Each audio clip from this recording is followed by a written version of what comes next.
안녕하세요. 오늘 다룰 주제, 이거 사실 많은 리더분들이 한 번쯤은 해보셨을 고민 같아요. 어떤 고민이요? 우리 팀 최고의 에이스를 복제할 수 있을까? 아니면 그냥 바닥을 치는 팀원을 잘라내는 게 더 빠를까?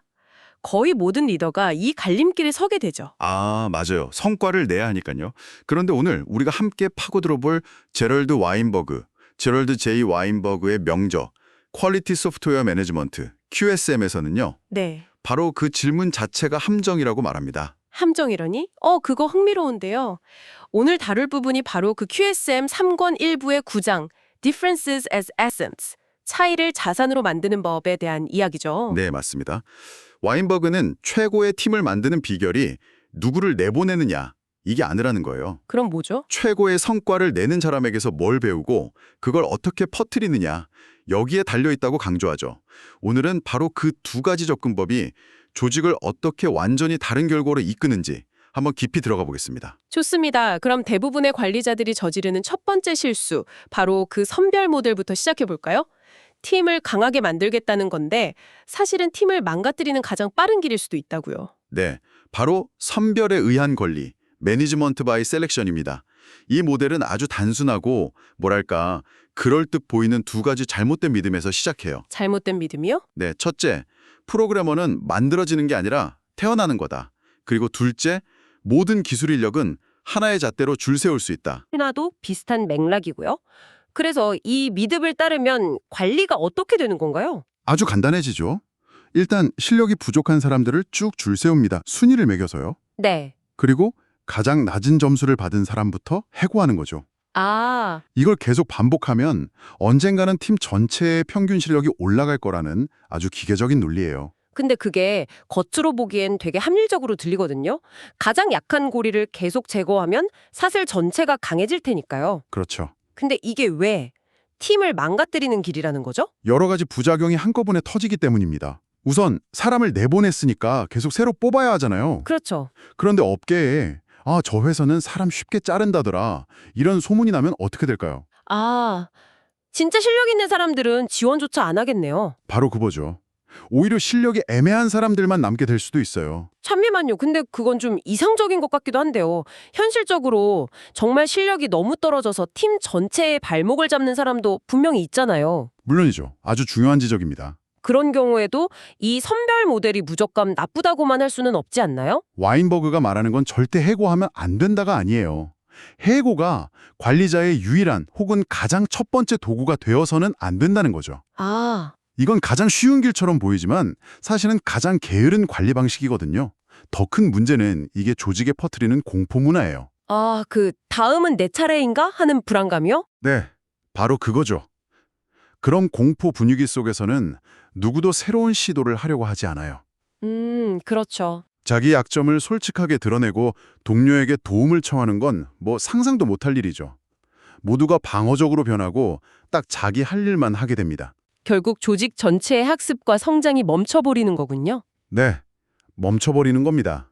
듣고 보니 선별 모델은 정말 밑빠진 독에 물 붓기 같네요. 사람을 계속 잘라내도 근본적인 문제는 해결이 안 되니까요. 그럼 와인버그는 이 독을 어떻게 고치라고 말하나요?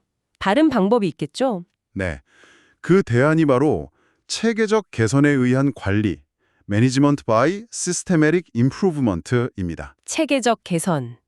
이 모델은 사람을 평가하고 걸러내는 대신에 그들이 일하는 프로세스에 집중합니다. 사람이 아니라 프로세스요? 네, 사람은 저마다 다른 강점을 가졌고 누구나 배울 수 있다는 아주 긍정적인 전제에서 시작하죠. 와, 시작부터 다르네요. 구체적으로 어떻게 하는 건가요? 방식은 이렇습니다. 먼저 팀에서 뛰어난 성과를 내는 사람들을 찾아요. 네. 하지만 그들에게 그냥 상을 주거나 칭찬만 하고 끝나는 게 아니에요.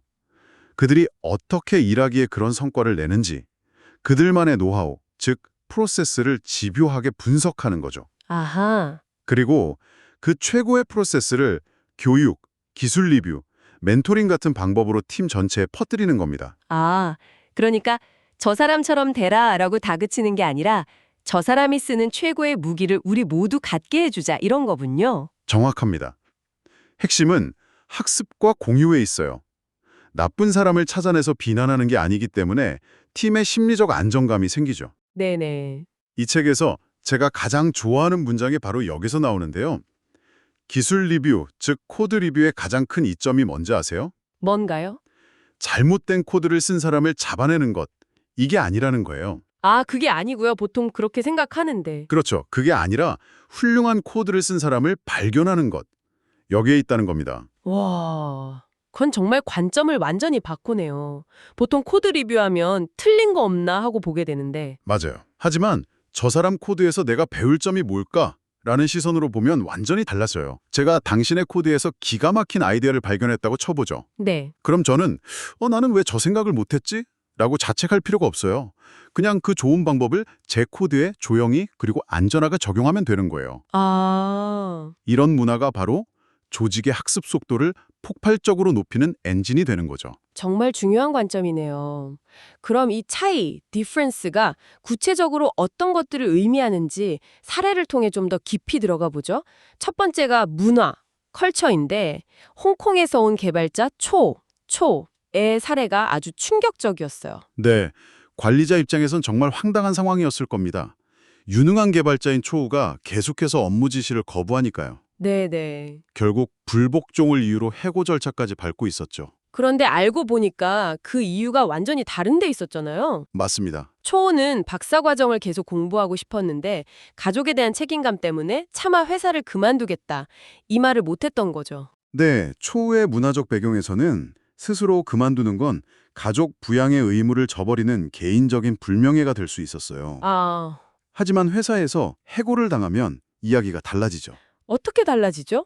그는 가족에게 내가 박사 학위가 없어서 직장을 잃었다고 말할 명분이 생긴다고 생각했던 겁니다. 와, 그러면 가족의 명예도 지키면서 동시에 그토록 원하던 학업에 복귀할 수 있는 길이 열린다고 본 거죠. 와. 미국인 관리자 입장에서는 정말 상상도 못할 논리였겠네요. 그걸 이해하지 못했다면 최고의 직원을 될 수 있었던 사람을 그냥 내보낼 뻔한 거고요. 그렇죠. 다행히 관리자는 해고 대신 다른 해결책을 찾았어요. 회사의 학비 지원 프로그램을 이용해서 초우가 파트타임으로 일하면서 박사 과정을 마칠 수 있도록 도와준 거죠. 와, 다행이네요. 그 결과 초우는 회사에 남아서 최고의 직원 중 한 명이 되었습니다. 이게 바로 자기 문화의 잣대가 세상의 유일한 상식이라고 믿는 순간 얼마나 큰 자산을 잃을 수 있는지 보여주는 무서운 사례입니다. 이런 문화적 배경 말고도 우리 눈앞에 있지만 알아채지 못하는 차이들도 많을 것 같아요. 물론입니다.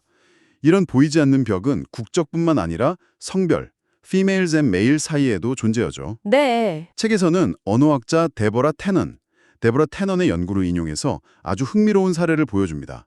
바로 가십, 즉 뒷이야기에 대한 남성과 여성의 인식 차이예요. 아, 그 오팔과 해리엇, 에드리안의 일학이군요. 맞습니다.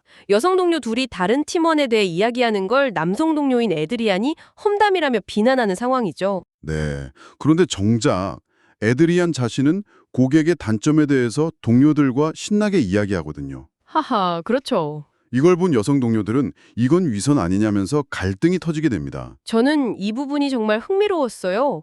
겉으로 보기엔 똑같이 누군가에 대해 이야기하는 건데 왜 한쪽은 험담이고 다른 쪽은 괜찮다고 생각하는 걸까요? 테넌의 분석에 따르면 둘의 목적과 규칙이 전혀 달랐기 때문입니다. 목적이요? 네, 여성들은 대화에 없는 사람과의 관계를 형성하고 그 사람을 더 잘 이해하기 위해서 그 사람에 대해 이야기, 즉 터킹 어바웃 하는 경향이 있다는 거예요. 아, 일종의 사회적 연결망을 만드는 거군요. 그렇죠.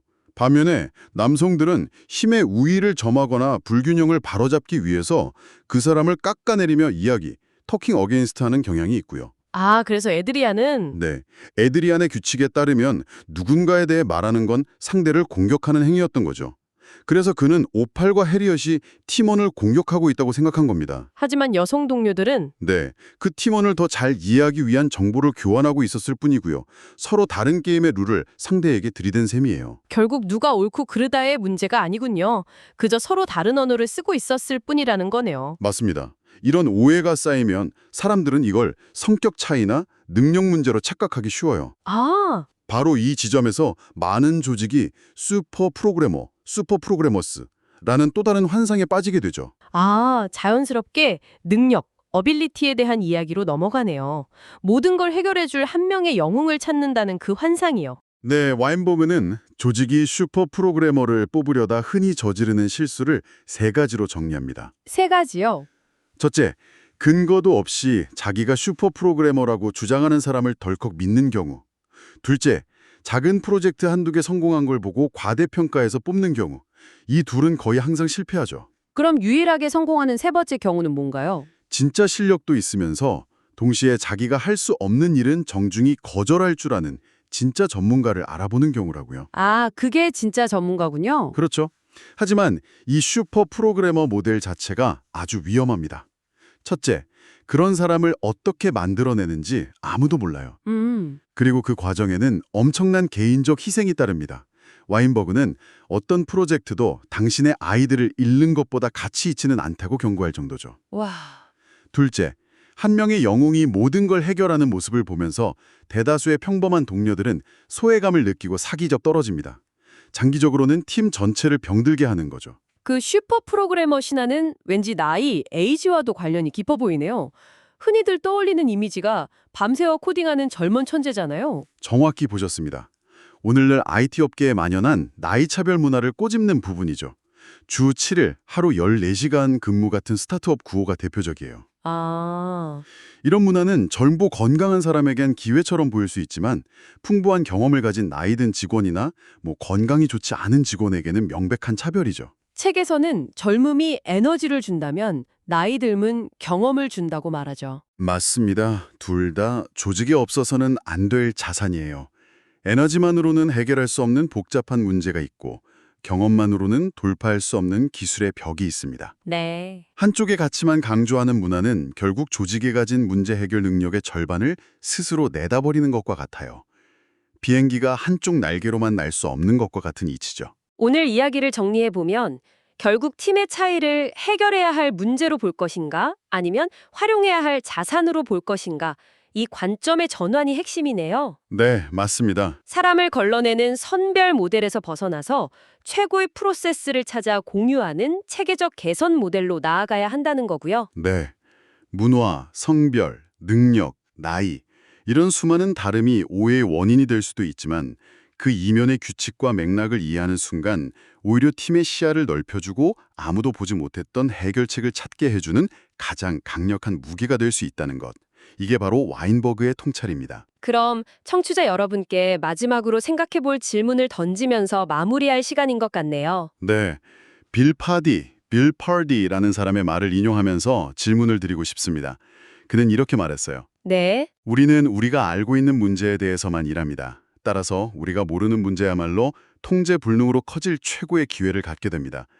개발팀의 다양성은 바로 이렇게 우리가 인식하지 못하는 문제를 줄여줍니다. 등골이 서늘해지는 말이네요. 모르는 문제가 가장 위험하다. 이 말을 바탕으로 당신에게 질문을 던집니다. 지금 당신의 팀이나 조직이 미처 인지하고 있는 가장 큰 문제는 무엇일까요? 혹시 그 문제는 모두가 너무나 비슷한 방식으로 세상을 보고 있기 때문에 아예 보이지 않는 것은 아닐까요? 이 질문을 곱씹어 보시면서 당신의 팀이 가진 다름의 가치를 다시 한번 생각해 보시는 계기가 되기를 바랍니다.